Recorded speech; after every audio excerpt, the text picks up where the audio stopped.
I want that chief out of my office right now. Aviation legend, Buffalo Joe McBryan.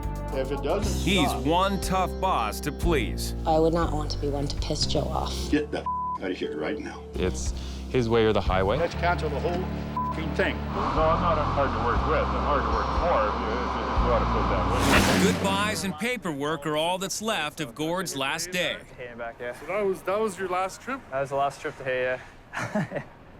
Hey, we were in DC3 last time. But the good wishes are not unanimous. Joe believes Gord took his captain's test knowing he was on the way out. But I wouldn't do that, and I know that its training costs are very high, and I don't know why he would have thought that I would do that. I know what day your application went in. It happened after. I know what day you did your ride. Well, I didn't know I was going to do an interview. $15,000 for you to piss my face. I hadn't heard one thing from First Air since I applied there. I had no idea they're interested in me. No, I wasn't trying to screw you. I'm glad you're going, but I hate to see you waste my money on your way out the door.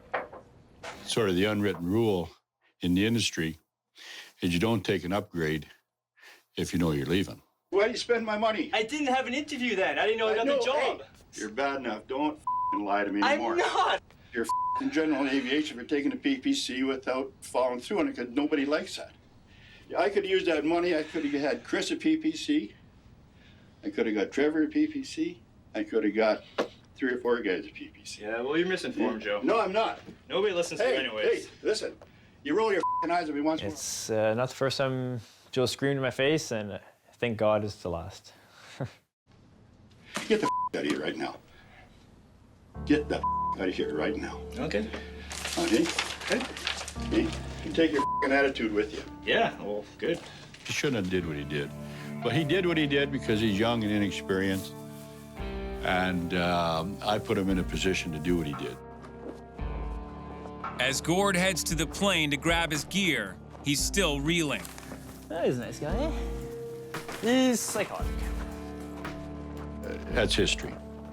It'll be faded out of my memory forever. I wish that my last memories of Buffalo and Joe as his employee would have been shaking my hand and telling me good luck and thanks for all my hard work. That's all I really would have asked for, and it was quite the opposite. The original plan I understood was to go over there, take the airplanes, put them away somewhere, wherever we put them, and prepare them for winter storage, for corrosion. Buffalo Joe McBryan is getting anxious. But since September till January, they sat there and corroded. Really, there's salt in it. Joe's been worried for months about 2 of his CL-215 water bombers now being stored in Cardiff, Wales. The planes are overdue for scheduled winter maintenance. They spent all summer fighting fires in Turkey using salt water, and that salt water is Joe's issue. The reason Corey went over there was to take the airplanes and wash them. Once we gotta get this part of No, that's what I meant, but that didn't happen. Joe doesn't trust that the planes were well prepped for winter when engineer Corey Dodd delivered them to Wales. Well, no, the original plan, we're stuck to the original plan. Basically, he was taking shots at me, basically saying that I wasn't doing what I was supposed to be doing. And I didn't like that. So from a maintenance point of view, you guys believe that you can take an airplane out of the water in September, and in January... You're getting the wrong thing here. It's not like we just left the fucking thing covered in salt and water and just walked away from it. That's what you're trying to blame us. No, I'm not. And you know what? You can blame me all you want. Right now, I'm really pissed off, so you know what? It's my fault. I'm in charge of it. It's my fault, okay? You can fucking blame me all you want. Because I know you want someone to blame. Don't blame Adam. Don't blame Rod. Blame me. We'll talk later, okay? I'm fucking tired of this. So am I. I'm supposed to be the one in charge of them. So when I get accused of not doing my job, I get pretty serious. Well, we already told you last week what we were doing.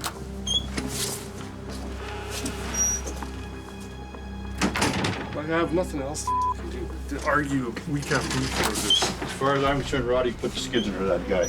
If he wants to talk to me like that, he does work here. No.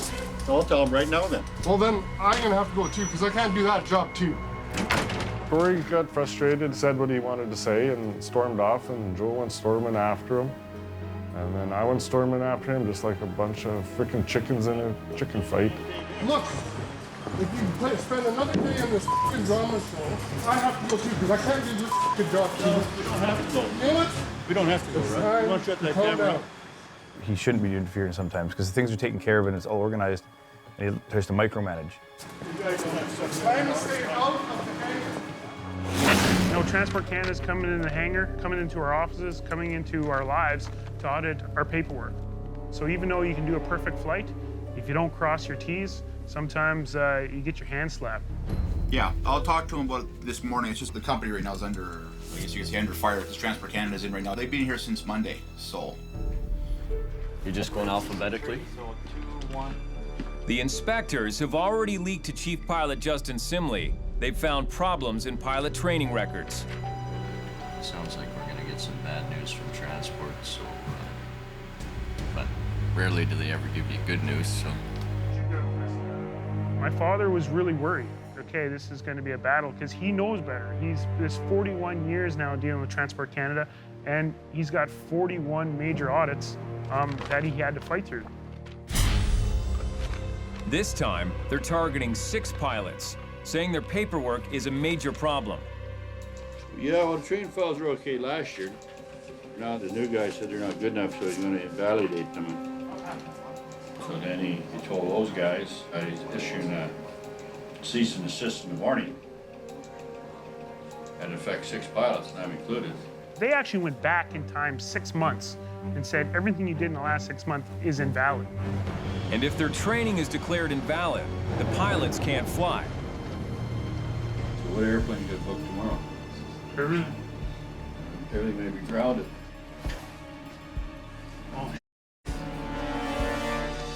Buffalo could be 1 day away from complete shutdown, and Joe's not going to take that without a fight.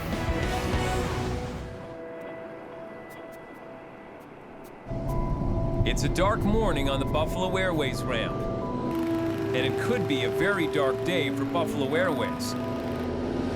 As Joe's plane touches down, Mikey's ready for a showdown with the government inspectors. There's some rumblings last night that they might need to acquire more information on some training that is done on the pilots, which they might, ground, a handful of pilots, which, at Buffalo, a handful of pilots is, pretty substantial. So, big day?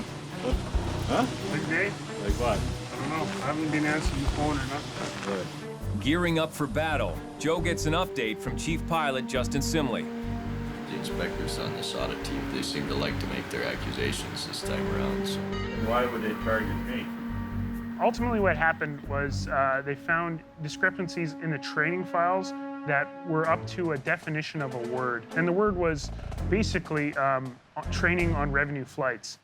Buffalo's always done ongoing pilot training on the way to or from a job when the plane is empty. Now, Transport says that's not good enough. Training has to be done on flights specifically dispatched for training purposes. All those empty leg hours are suddenly worthless. So right now is the big paper trail to see if we can prove them wrong, make sure the training's in place, and so forth. No, I haven't. Actually, I've been looking at them. I've been looking at them, and they're so complete. A veteran of transport battles, Joe's ready for a fight. I might be going out here in cuffs, so.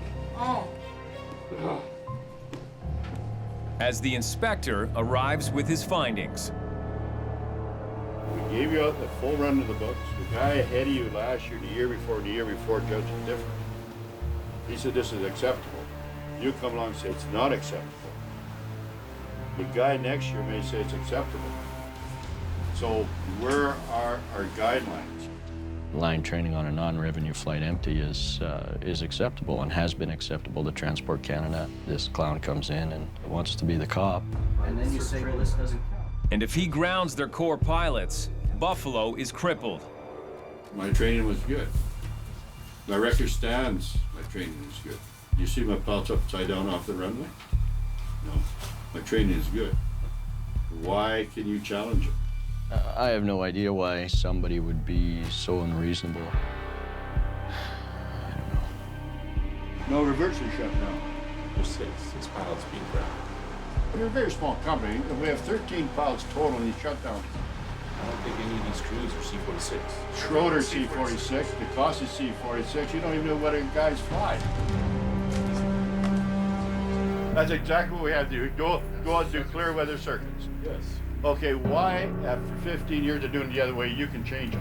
Look, it's never been that way. Yes, it is. We got letters saying we got 30 minutes on each trip. Well, you got to prove to me that You these don't have records to. are You prove to me, sir. I pay your f***ing wages. You're the civil servant here. You prove to me that your accusations are right. You're here on a witch hunt. You want my. Look in the eye and tell me. You have no agenda. Yes, you do. You have a. I knew before you came here. When you had a covert and wouldn't tell me who was coming. I'm challenging your plan. Challenge your authority. If you've grounded me, tell me the reason. You just have to show us that your training records are in order. My training records are accurate. Your inspector inspected them prior to my ride. You're on a goddamn witch hunt. Admit it. I'm not on a witch hunt. Admit it. How much time you giving me? How much? How much? 12 noon today. 12 noon today. Respond with a plan. I'm really thinking that Joe took it personally. Like, I don't think he believed Transport Canada was after Buffalo Airways. He believed that Transport Canada was after Buffalo Joe. Now Joe and Buffalo are in a tight spot. And before the noon deadline even comes, they decide there's no plan they can make that will satisfy the inspector. What would have made more sense is if they could have showed me any documentation that says we're doing it wrong. And they didn't show me anything. So Joe makes his call. Basically, as of right now, every single Buffalo Airways pilot is grounded. Buffalo Airways grounded, not Transport Canada grounded. Just hope that Hanley and Justin can come with a solution.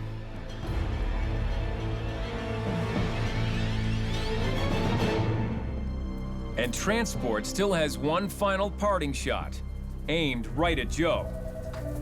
Yeah, Joe here. Haha. Well, they dropped some letter bombs on me.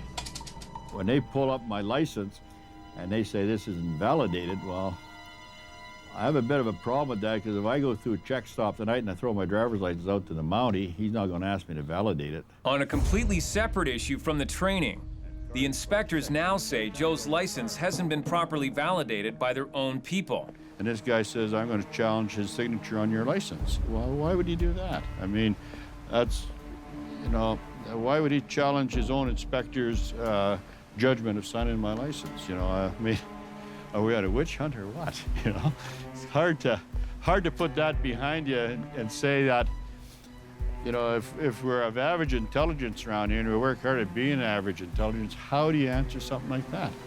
They probably don't even have a license themselves. Maybe they're jealous. I don't know. But this time, the inspectors have zeroed in on Joe. Now, it's getting personal. You know, we're not being dishonest. Buffalo Joe's hoping he's got a response to Transport's final salvo. Other than that, I got to go circling Yellowknife for 3 hours in the DC-3 this afternoon, which I don't plan on doing. The inspectors want to pull his own license to fly, but a call to his lawyer leads Joe to a crafty plan. I'm just verifying I did my training, and I'm verifying that I did my current exam, and I do deserve the license in my pocket. That's all I'm verifying. I had a deadline to fly an airplane at 4:30. My lawyer. Hey man, you a lawyer? I called a lawyer and I signed an affidavit that I'd taken my training and I'd taken my ride. Even though I did it all with Transport Canada inspector a month ago. Joe might have lost the big war with Transport, but this battle is personal. So he's fighting the bureaucrats at their own game, using paperwork to legally swear that he's completed all required training. Joe signed an affidavit stating that his training was complete. It's ridiculous. The higher-ups at Transport have received Joe's facts and accepted his word. Well, that's another round with Transport Canada, eh, Joe? Huh. Oh yeah, there'll be many more, and there has been many. But for now, he's back in his cockpit with a valid license and a small victory in his pocket.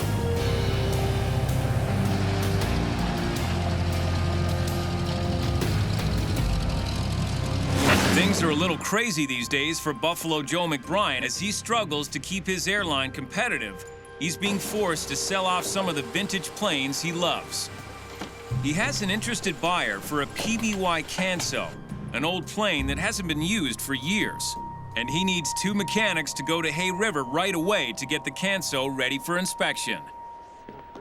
Joe's decision to move forward on the Canso sale has caught everyone off guard, most of all his son Rod.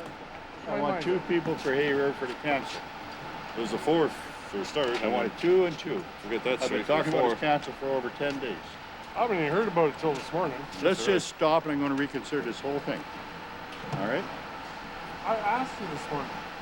You want to send them tonight? You said, well, hold on. I wanted to send them. I didn't know who I was going to send. I wanted 2 people. I wanted them to decide. Well, at noon, we didn't even know if we were going to do it. Okay, let's cancel the whole thing. Well, why do you have to get angry? The cancel's not for sale. Well, why do you have to get angry? God, my crew won't back me up. What do you mean they won't back you up?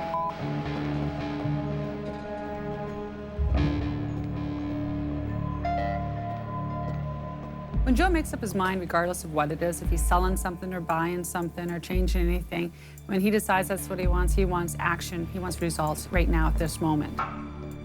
He never really let anybody know until he made a decision and then expected everybody to jump. Cancel will not leave Hay River, and that Electra will not leave England. But his decree doesn't stand. He knows he has to sell an old PBY Canso to help pay for 4 new engines on an Electra that he bought in the UK. He's selling the PBY he doesn't want to, so he can fund the purchase of an Electra, which he doesn't really like. So no wonder he's upset. Why aren't the pins in the airplane? I'll go over right now. Hey, I asked you a question. Joe's discovered the missing gear pins on the DC-3. Would you ask Mike to pull you off the skid, put somebody else on? Yeah, I'll call him right now. Tell him why. Yeah. You can go to your chief pilot tomorrow and tell him why you're not on the skid. That's a good question, isn't it? And ask him what excuse could you come up with? What could you? I don't have any excuses. You know how many times I've parked that airplane? Maybe once before we forgot the pins. 30 years. Why would you leave there Saturday without checking that airplane? You're not a good crew. You're not a good crew. Best thing to do is just let him say what he has to say and take the blame for it anyways. Just got from Joe, so he wants me off the sked, so you need to put somebody else on. The place gets to you. It wears you down. You work through it and you don't complain, but it wears on you. Back from a wild few days in Vegas, Mikey gets some bad news. There's a scheduling screw-up on the charter he booked, and Joe's not happy. Had we paid attention to Buffalo, there wouldn't have been a pull-up in the charter. How long have we known about it? We can argue about it forever. It's a screw-up. We did 1 charter this month and screwed it up. Before Vegas, Mikey sent 2 of Buffalo's top pilots south to Red Deer to stand by to fly the water bombers to Turkey, leaving no one available to fly the charter to Pawlatuck. You know, that was supposed to be, you know what, reason that I think is up there? Yeah. So we wouldn't go through this bullshit every day of maybe this, maybe that. But you guys are maybe, and I gotta off. Tired of it. Yeah, he's not in a good mood today. He yelled at me for 25 minutes. He leads by example of giving people. Now, Joe's taking charge of the situation, and that means another surprise trip, this time south to Buffalo's hangar in Red Deer, Alberta.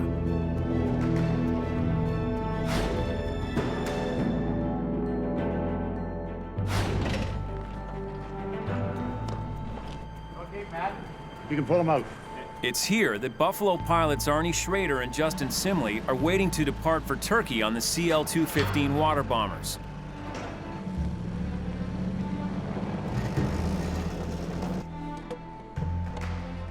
It's just exciting for us, exciting for everybody. They've been trying to sell those airplanes for a while. Though the planes are prepped and ready, Buffalo still hasn't received a $250,000 delivery fee from Turkey.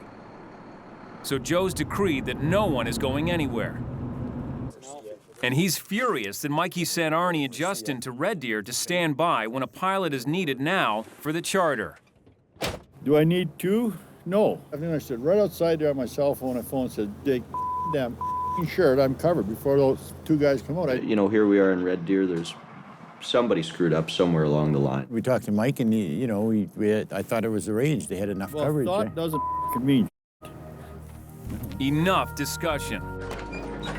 Joe takes action and pulls Justin out of Red Deer so he can fly the charter. You guys have a good time. We'll see you later.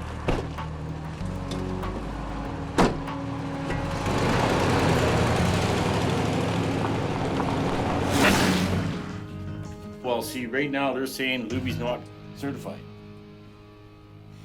Who's saying that? Who's they? Juan brought it up to me. Shut those f***ing hangar doors right now. Okay? We'll go straight to it right now. I'm not putting up with this bull. Joe has had enough of the rumors. I want that chief pilot of my office right now. I'll find him for you. Oh, yeah, you find him, all right. As Buffalo's chief pilot, Arnie is ultimately responsible for all flight crews, including making sure their work papers are up to date. Why is this crew not ready to go? You're the chief pilot. Want a f***ing job done. Luby is not ready to go. Why isn't he ready to go? Okay, if we had the jobs too much, you guys go sort it out because I'm shutting it down. Everybody can get on the airplane, so I'm gonna go home. Let's talk to Debbie and see what has to be done. Everyone waits for the brass to get to the bottom of things. See? Fun games, eh? Arnie and Electric Captain Brian Harrison meet with Buffalo Administrator Debbie McGuire in the office. Permit? No, he's all legal. He's got a work permit. He's got everything. There's no reason he can't go. I'm not the one causing the fuss, Arnie. Okay. No, he's got Canada. So the job's back on. We're going? Yeah.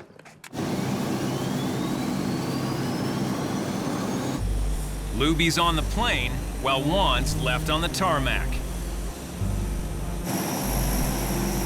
It can't be easy seeing the Electra off, and with it, $3,000 in additional wages Juan was counting on.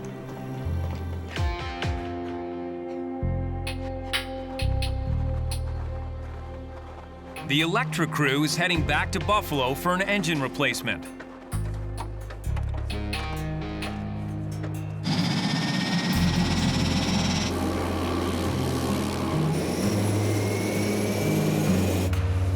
They take off. They'll be in Yellowknife in less than 4 hours.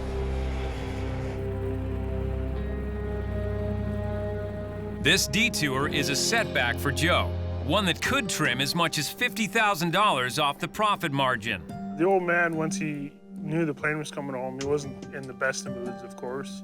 Well, everybody got it bad that day. It was just, yeah, everybody, even probably someone who took his order for lunch probably got in trouble that day, too. Juan still smarting from Joe's decision not to include him on the Hall Beach contract, but he's a professional. The faster the aircraft gets back to doing that job, the better off it is. The spare Electra engine in the hangar is missing some parts, but Buffalo's other Electra has 4 good engines on it. It's just easier and faster to take the whole QEC, quick engine change unit, off the whole other aircraft, throw it on the aircraft that has the problem. There's not enough parts for that. I don't know. But Joe doesn't think so. Buy the gearbox and turbine, and they say we don't have enough parts. Well, I'll show you what's missing. You know, he's got a big knot in his face because his engine that was supposed to be a spare is sitting on the floor. Joe expects the spare engine to be used for the repair, but for months, the mechanics have been poaching it for parts. What do you want me to do? There's not enough parts for that. All the hours you're going to spend putting that air engine on and taking it off is a waste of time. It's sitting on the floor in pieces. Looks like a big pile of bolts. You guys just f***ing around. I'm not f***ing anybody around, Joe, okay? I don't take this thing apart. I ask you, you say talk to Luby or Chuck. I don't know. Well, I'm not the one that took the thing apart. Well, you guys better have an answer for me tomorrow at 3 then. You know, because I'm getting pissed off. You know, I've got a temper when it comes to dealing with assholes. You know,